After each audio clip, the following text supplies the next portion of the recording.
It's true that the LMO allows possible additional density in several locations around the island. Under my administration, we will continue to revisit the revised LMO and amend it as necessary when additional density will adversely impact our traffic. But the LMO is only one piece of the puzzle. There are other factors at play, such as individual development plans by landowners and the development review process itself. This is another case of the town's piecemeal approach to development approvals. I believe that we need, at long last, a long-term master plan for the island, and especially for the area between the circles. A key to that plan is a comprehensive traffic study. I will lead the effort to get that done. I believe that we also need to encourage other modes of transportation, public transportation, pedestrians, bicycling. This will all serve to minimize traffic on our roads. Excuse me. For me, here's the bottom line. We need to intelligently encourage revitalization of the island, but no large-scale development should proceed before we know the traffic impacts. The question, though, that I've never fully understood the answer to, and I would pose to you as well, is why was it so crucial that we rewrote our land management ordinance? Well, to understand the answer to that question, I think the first place to look is to see, well, what is the change going to do? And who stands to profit from that change? Why are we clamoring to rewrite the land management ordinance? I wasn't. I'm a business owner. I'm a resident of this community. Didn't stop me from starting my business in the last 4 years. Who stands to benefit from that land management ordinance? First question that I would ask.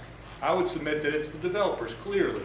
The question then is, well, is that a justifiable thing to do? Is that in everyone's best interest? Sure, it benefits people that stand to make a lot of money from increased development. I understand that, it makes sense. But what about the residents? What about the people that drive around this town? What about the people that live in Sea Pines or Port Royal or Hilton at Plantation? Do they stand to benefit?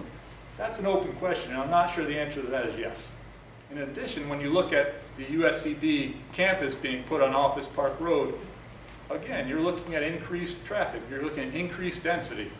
There are benefits, to be sure, of these projects. Education is a very important thing in the community. That's not to be discounted.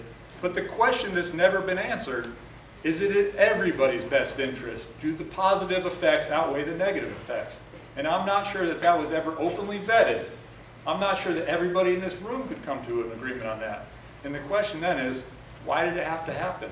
And what impact will it have on you? What I advocate, just generally, just as a general principle, is openness and transparency. And here's why. Time and time again I see, not just in my professional life, but in my personal life as well.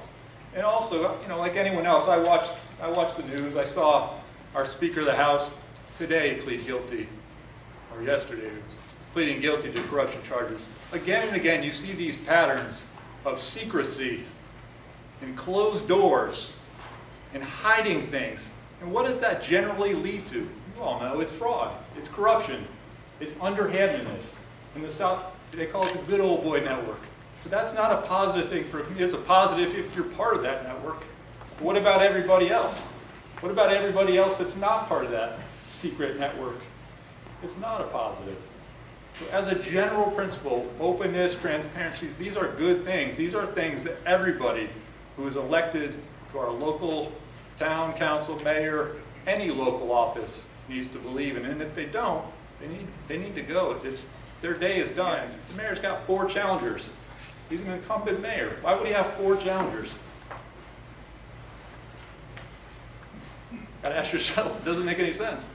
A lot of offices, and Mr. Lennox is one, they're not even opposed. Well, there's smoke, there's fire, there's issues here. So generally speaking, I disagree with the land management ordinance. I would suggest that it never needed to be rewritten. I understand that there are some positive effects. I think they're overwhelmingly outweighed by the negative effects. I think that anybody that disagrees, you have to question why. You're not going to hear me promoting and preying upon fear to try to get elected. And you're not going to hear me make personal attacks on any other candidate. It is unworthy of Hilton Head Island, and it is not what we have undergone in the past in our contested races. We've had discussions of the issues, civil discussions, between people who respect each other. In 2010, Mayor Peoples convened a task force for the future of Hilton Head Island I was privileged to serve on. And rewriting the LMO was one of the recommendations.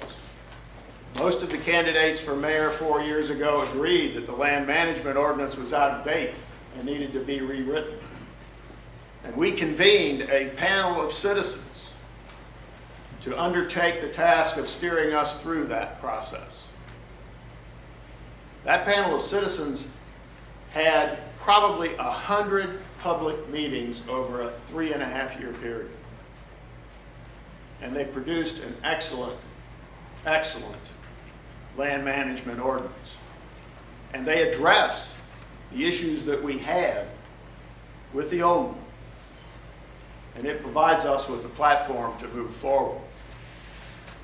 With respect to the Sea Pine Circle District, there are zoning changes there. But those zoning changes do not increase the burden on traffic, except to the extent that they allow for successful development instead of the blight that is on Office Park Road now. What is the zoning that is allowed for that area would generate no more traffic than those office buildings if they were occupied and functioning the way they should. I ran 4 years ago on a platform of attracting private investment and using those private dollars to revitalize this island, and we have had remarkable success so far. And one of the reasons that I'm running it again is to continue that progress. Because it will continue. Because we have understood what it takes to work with private investors for the mutual success of our community and them. And without that mutual success, there is no progress. Trying to tell somebody what to do with their private property is a recipe for disaster. You set your zoning, you set the allowable use, you set your standards, and you work with the private sector. I am not in favor of moratorium on the development of people's private property. I am in favor of doing the traffic studies, determining what improvements to infrastructure will be required to service the zoning that is in effect, and then going about making the improvements that will allow that to happen.